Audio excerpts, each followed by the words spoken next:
Salut à tous, c'est avec peu de conviction que je vous annonce qu'il y a eu un signal sur mon algo hier sur le Bitcoin. Et je vous dis ça parce que on a pas mal de signaux de faiblesse, mais on a quand même des opportunités d'investissement au cas où la tendance ne s'arrêterait pas ici. Comme vous le savez, personne ne peut prédire les marchés financiers, sauf qu'on peut optimiser, on va dire, ses investissements quand on a des prix qui sont survendus depuis longtemps. C'est comme ça qu'a été codé mon algo et par le passé, il a très bien fonctionné. Vous voyez que pendant le bull run, à chaque fois qu'on a eu un achat, on était très bien placé. Pendant le bear market, on a eu des achats qui ont été bien placés, mais ça ne veut pas dire que la tendance baissière n'est pas finie.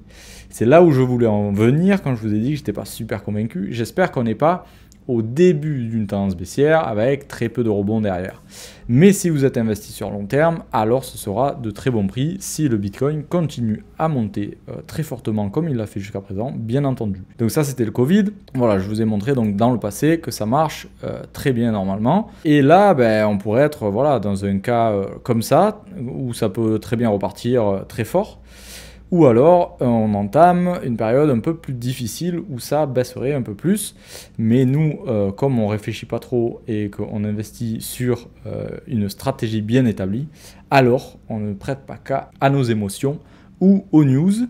Mais c'est vrai que sur mes momentum, on n'est pas joli. Aussi, on a eu la même chose sur Ethereum. Ethereum qui a bien dévissé depuis les tops là, ça fait moins 30% à peu près. Et on a eu un signal ici hier et je crois qu'on va en avoir un qui va se déclencher aujourd'hui. Donc vous voyez que à chaque fois qu'on en a eu un qui s'est déclenché, on était dans un creux. Et alors les creux dont je voulais parler qui ne sont pas jojo, c'est ceux-là où il y a très peu de retracement. Quand on regarde objectivement, effectivement c'était un creux, mais le retracement il n'était pas énorme avant de se recracher plus bas, mais si on investit sur le long terme, alors c'est un très bon prix. C'est un peu le même principe pour ici. Alors on a eu une mèche énorme et je vous ai dit, bon, si elle s'est fait ravaler, c'est pas trop mal. Là on est venu consolider.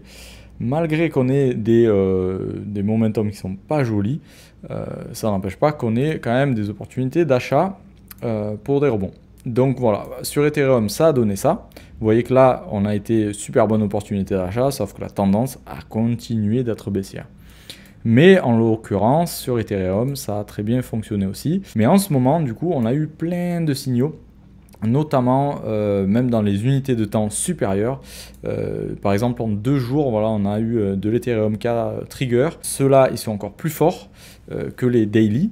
Donc vous voyez que voilà, normalement, on est sur des bonnes localisations d'achat pour acheter au fur et à mesure, quoi. Hein. C'est pas pour faire du trading très précis, tout ça, quoi qu'on pourrait. Mais c'est pas l'utilisation première. Je me dois d'être transparent vis-à-vis de ce système que j'ai créé pour vous montrer en direct les signaux et vous montrer que ça fonctionne vraiment et que c'est pas juste affiché dans le passé parce que je les ai rajoutés après. Pas du tout, c'est en direct. Là, on est le 10 février 2025 et il y en a eu un qui a trigger hier. Donc voilà, je voulais vous tenir au courant de cette news. Vous voyez que celle-là, c'est la bougie d'aujourd'hui, ça, c'est la bougie d'hier. On est en temps réel, je ne sais absolument pas où le marché va aller, mais en tout cas, on commence à rentrer dans les bonnes localisations d'achat. C'était bien meilleur que, par exemple, ici, où on avait marqué une phase de hausse et des signaux de faiblesse. Ici, les momentum, ils ne sont pas top encore, comme je vous racontais la dernière fois. Par exemple, si on se met en 2 semaines, vous voyez qu'ici, on n'est pas oufissime. J'espère qu'on ne va pas se faire un truc à la 2021 quand ça a commencé à baisser fortement.